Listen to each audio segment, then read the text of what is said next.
tried walking on water, raising the dead, and moving a mountain with faith the size of a mustard seed. Nothing worked.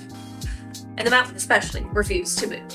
But I learned, if faith alone will not move mountains, then stubbornness will. I was widowed at age 22 and left with a very small daughter and no money. So I became a teacher, and later a principal, and one of the first ones to be paid the same as men. And then I moved to Washington with $2 and a dream. Law school.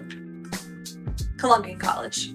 We cannot admit you because you would distract the young men. Well, National University let me in. And then refused to give me my diploma because the men would quit. So I wrote to President Ulysses S. Grant, and I said, "Sir, you are or you are not the president of this university. If you are, give me my diploma. And if you are not, stop pretending." Well, the diploma arrived a week later. But women were still banned from the Supreme Court bar. So I drafted the bill myself and lobbied Congress for 6 solid years and buttonholed senators in hallways and begged and charmed and threatened.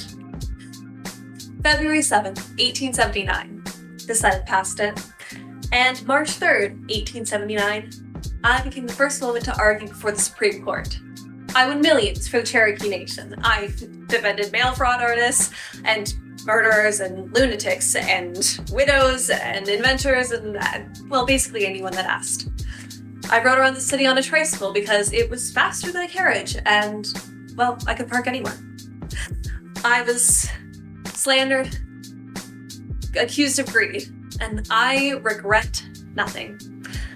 I ran for president because someone had to prove a woman could. I got votes in 9 states, even though women didn't have the right to vote. At 83, I led a delegation of women across Europe, and at 86, I still marched for freedom and suffrage. Now they say I'm dead. Okay, sure. But listen, woman was not an afterthought of creation, and her sex is not a misfortune. Someday, a woman will sit behind a desk in the White House, not because she's a woman, but because she's the best mind for the job. And until then, I refuse to leave the stage. Don't forget me. You need me now more than ever.